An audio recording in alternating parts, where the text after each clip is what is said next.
C'est pas juste. Tu fais toujours des préférences. De toute façon, dans cette maison, on n'a jamais le droit de s'expliquer. Est-ce que vous avez l'impression de vivre avec un avocat de la Cour pénale internationale à la maison?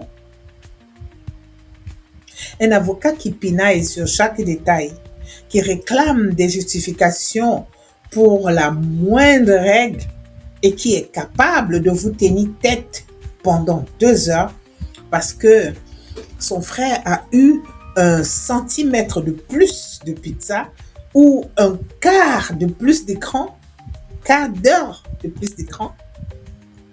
Face à cette plaidoirie permanente, notre premier réflexe de parents est souvent de couper court. C'est comme ça et pas autrement. Je suis ton parent, tu me dois le respect. On pense fermer le débat, mais en réalité, on ouvre la porte à une rancœur profonde. Pourquoi votre adolescent est-il devenu le plus grand avocat du monde? Et si cette obsession de la justice n'était pas une crise d'insolence, mais une opportunité unique de sceller un lien indestructible avec lui? Bienvenue sur ma chaîne. Je suis Jacqueline, coach parental certifiée et experte en développement personnel. Et aujourd'hui, nous allons apprendre à écouter ce jeune avocat sans jamais perdre votre autorité.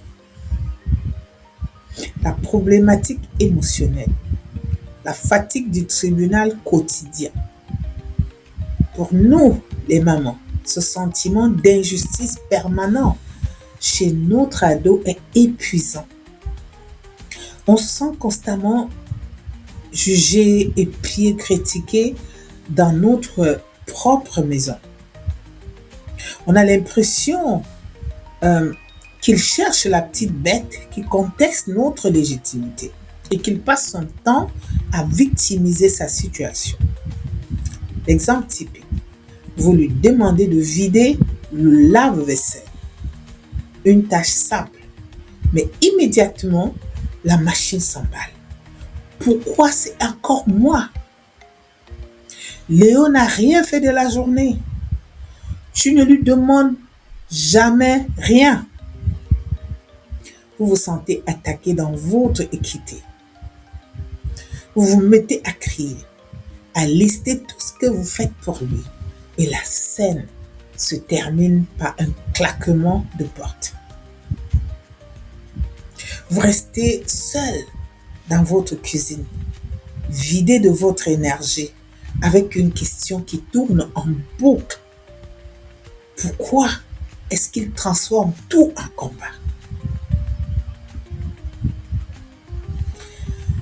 Mon décryptage de coach. Les coulisses psychologiques de l'ado avocat. Pour cesser de subir cette plaidoirie, il faut comprendre ce qui se passe dans la tête de votre enfant. Ce besoin viscéral de justice à l'adolescence repose sur 2 piliers majeurs.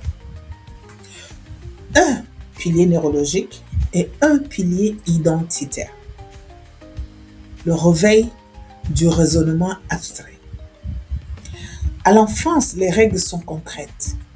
On obéit parce que le parent l'a dit. Mais à l'adolescence, le cerveau se développe massivement. La zone de la logique et de l'idéalisme s'active. L'ado découvre le concept de justice absolue. Il commence à analyser le monde, la politique, la société et son foyer. Il teste ses nouvelles capacités intellectuelles sur vous. Vous êtes son premier terrain d'entraînement. La quête de reconnaissance. Quand votre ado crie, c'est pas juste. Il ne parle pas de la tâche ménagère ou de l'heure de coucher. Son cerveau traduit: est-ce que tu me vois comme un individu à part entière? Est-ce que mon avis compte à tes yeux ou est-ce que je suis juste un exécutant?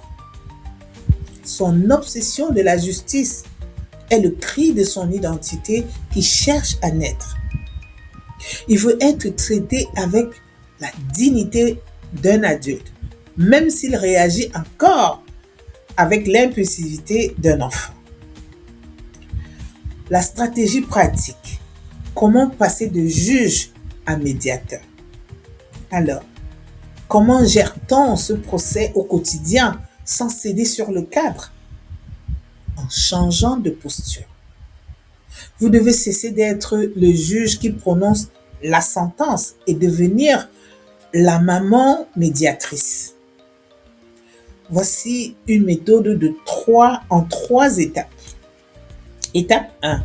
Valider le sentiment sans valider l'argument. Le piège absolu est de débattre des faits. Si j'ai demandé à ton frère hier, c'est une perte de temps. Validez d'abord son émotion. Dites: je vois que tu te sens profondément lésé et que tu trouves cette situation injuste. Je comprends que ce soit désagréable pour toi. À cet instant, son système nerveux s'apaise car il se sent entendu. Étape 2. Exiger la forme, la déontologie de l'avocat. Une fois l'émotion accueillie, posez vos limites sur la forme. Une maman souveraine ne tolère pas le manque de respect. Dites: ton avis m'intéresse et je suis prête à t'écouter. En revanche, je n'accepte ni le ton condescendant, ni les cris. Respire, baisse d'un ton et je t'écoute. Vous lui apprenez ainsi à structurer sa pensée sans agressivité. Étape 3. Le renvoi de responsabilité. La plaidoirie constructive. Ne cherchez pas la solution à sa place.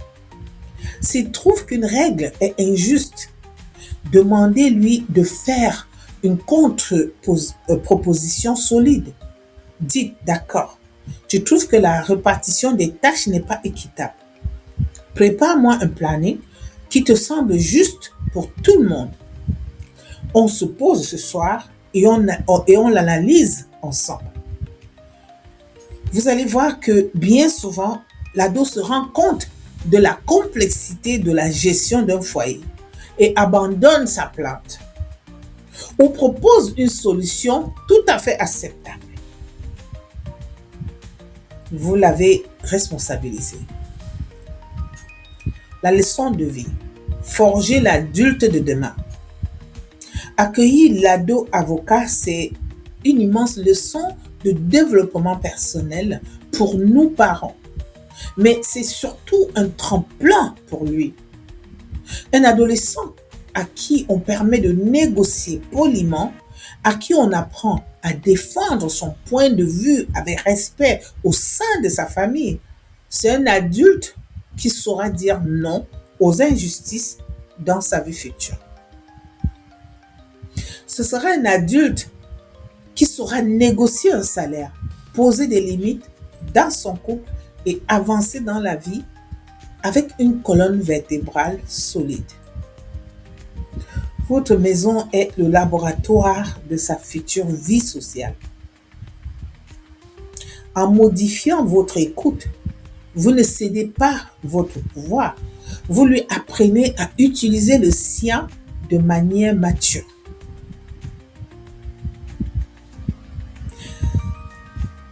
En conclusion, je sais à quel point il est difficile de garder son calme quand on se sent constamment contesté dans son rôle de mère.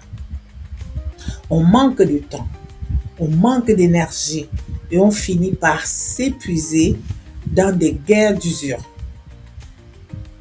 Dans des guerres d'usure psychologiques qui abîment la relation.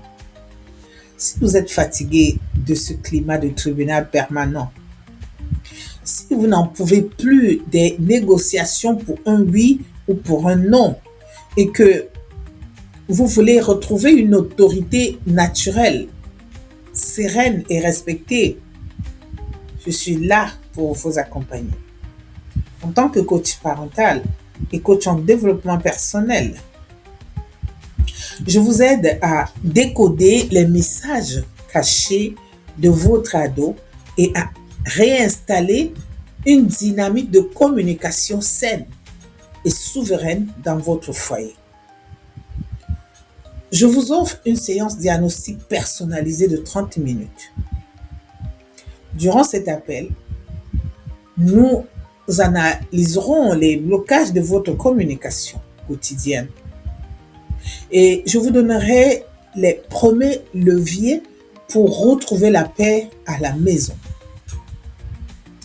Cliquez sur le lien juste en dessous dans la description de cette vidéo pour réserver votre créneau offert. Abonnez-vous à Parents d'Ado Mode d'Emploi pour continuer à transformer votre quotidien. Prenez soin de votre posture de maman et rappelez-vous, derrière chaque colère de votre ado, il y a un besoin d'être guidé. À très vite.